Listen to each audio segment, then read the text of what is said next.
I am deeply fascinated by what capitalism has done to singing and singers. You ever notice that in the lifespan of a vocalist, a successful vocalist, judging success care by conventional terms of being lucrative as an artist marketed to the mass. Every artist, let's start here, every artist has a place that they originate from musically. They have creative influences that they just can't help but be loyal to at the end of the day. If you started singing choiring and the affinity to gospel music is what got you into the groove, obviously as umdu you're going to be into a broader set of diverse tastes and other things.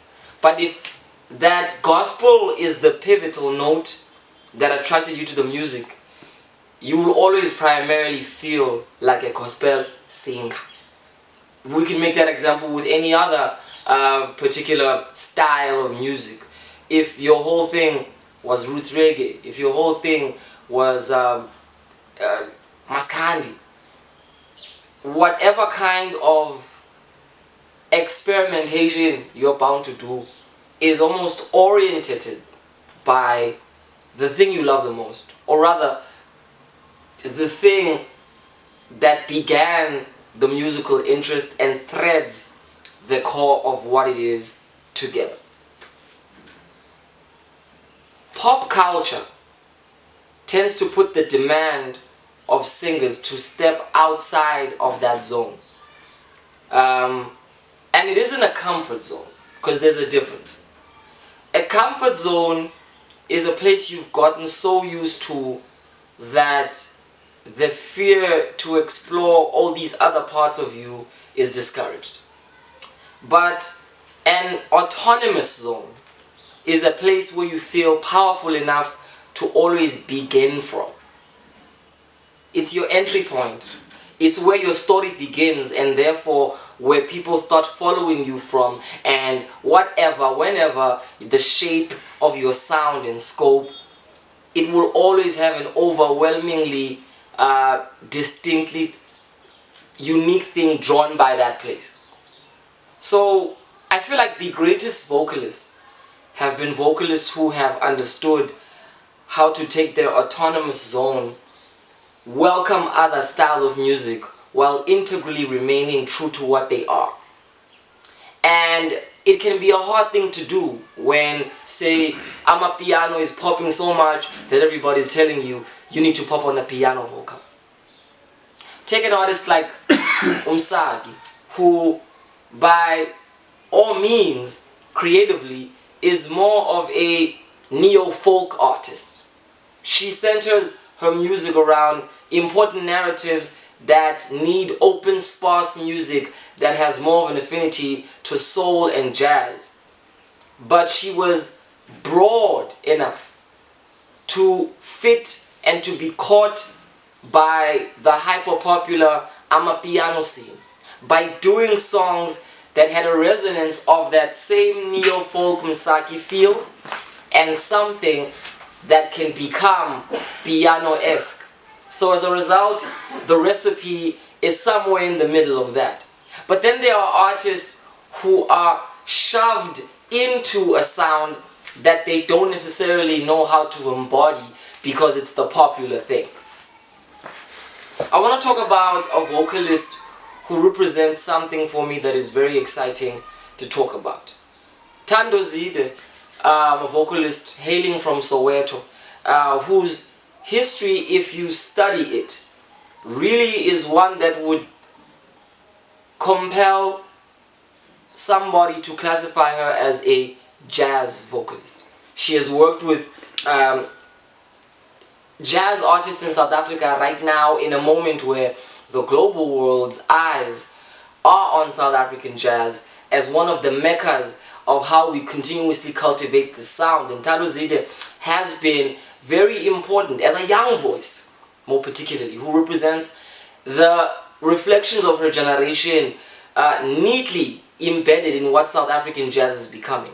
But the beautiful thing about this EP that I want to review, called UMVULO by Thando, is that as it entails, it's an origin point. It's where things start opening up. And if you don't understand or relate to her at this point, you never will. And it probably isn't for you. But the beautiful thing is, she found a way to articulate herself that feels specific enough to speak for who she is, but broad enough to attain different elements of sound that still sound authentically her. Now, UMVULO is a 5-track EP that, for the purposes of having to describe its texture, is basically an intro into a spiritualized, mystical dream pop, imagined by a contemporary South African black woman whose roots in a jazzier sound has an irresistible urge to tap into something a little bit more poppy, something that has semblances of what many would call so-called hip-hop, when it's actually not the sound, but something that I would classify more as leaning towards a modern neo-soul sound. And as a result, Thando is able to navigate this boundary crossing ngendlela that is effortless enough to feel true, but also at the very same time broad enough to get you interested in this world. It is very hard today to do something that feels mature, but at the very same time feels full of youthful life.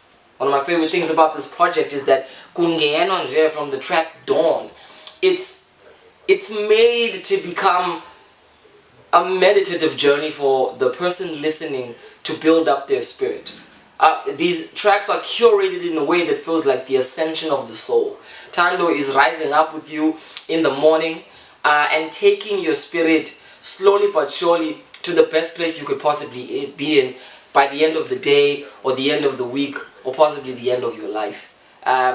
This project is there to become not only the telling of the rising of her story, like as Thando moving from Dawn, talking about the most beautiful things in her life with track 2, Into Entle, highlighting the difficulties of maintaining Thando Zide in the midst of trust, faith, friends, who are your true friends, loyalties, moving into a place where you're able to then choose what's yours, find your tribe, find your kin, and rediscover who you are, to ultimately get to this place where you have the gratitude that is treasured because you've understood where you fit as an individual, but you've understood that there's freedom in knowing where you belong and finding your people.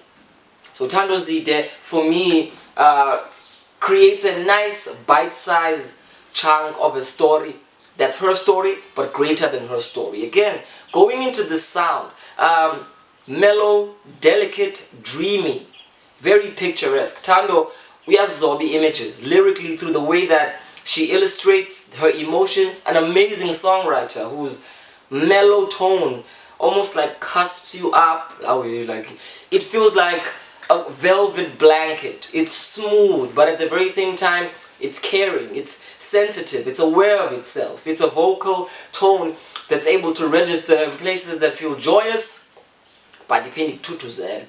And this is my whole thing about Thando. I'm a fan because a lot of singers today are strangled into a place where they're nothing but slavery for the entertainment, mass market nightlife. I'll give a perfect stock example of a vocalist like Shekinah, who had the very same qualities of being a spiritual artist, an artist that can take people on a journey. But I feel like commercially was either personally pressured or constructively, corporately pressured to pursue a sound that's more about sculpting pop songs than about expressing what is actually in her mind. The great thing about UMVULO as a project is that it forsakes the easy way. Thando is doing songs right now with piano artist. She was on the Sinom solo project. Shout out to that. We reviewed that earlier on. A classic. So she's able to move in this world that has vocalists open for songs people can dance to. But she is deliberately using her first step to be a step that says, my calling is a calling of enhancing the spirit, of taking people on a journey and having them appreciate where they've come from in order to understand the context of where they are and how to, you know, constantly engage with that. So from the fresh, soothing, tribal claps of dawn in its production to something that moves into this synthy electric feel, Pakuma Zenzisa, and steps into like this motivational ballad, which feels triumphant but at the very same time soothing again. What I can say about this project is that for me it represents the future of authentic South African vocal storytelling. And for me, if I were to give it a rating, bro, I gotta give it an 8 out of 10. It doesn't quite niche into the place of an eternal artifact because from track 1 to track 2, with the exception of Mazenzisa moving back into Ilanga Lako, it feels like an extension of one instrumental. And I think it's the diversity of the sonic scape that can somehow maybe betray this project. But because it's an EP, it doesn't have to tell a big story. And it doesn't have to tell a story in a way whose universe is vast and interesting, sonically speaking. There's a lot of familiar tones. You step into one song and you feel like you're still in it. So in a way, that could also be a beneficial thing because it weaves together this project ngendlela that remains cohesive and intact. My name is Vijay, the brother from the ancient mother, and my last note on this is I will keep harping on about how we live in an era that old media does not know how to adjust to because it defies genre, and because it defies genre they cannot box you and they cannot box the artists you appreciate. Thando is the representative of the artists we are beginning to see who know how to be themselves, attract their people, while the rest of the world looks on. The beautiful part about living in today's generation is we no longer have to be spoon-fed entertainment from a restricted, limited set of choices given to us by people who want profit and not art. Today we have artists speaking for themselves in ways where they don't have to follow the loyalty of the myth of genre. Thando is one of those. As you could tell, I was fucking struggling to describe what the sound is. And maybe I need to teach myself as a music critic to find ways of describing the music that don't fit into these easy categories. The artists of today are challenging me to do that, and I hope they're challenging you as the listener to not expect them to live in a box.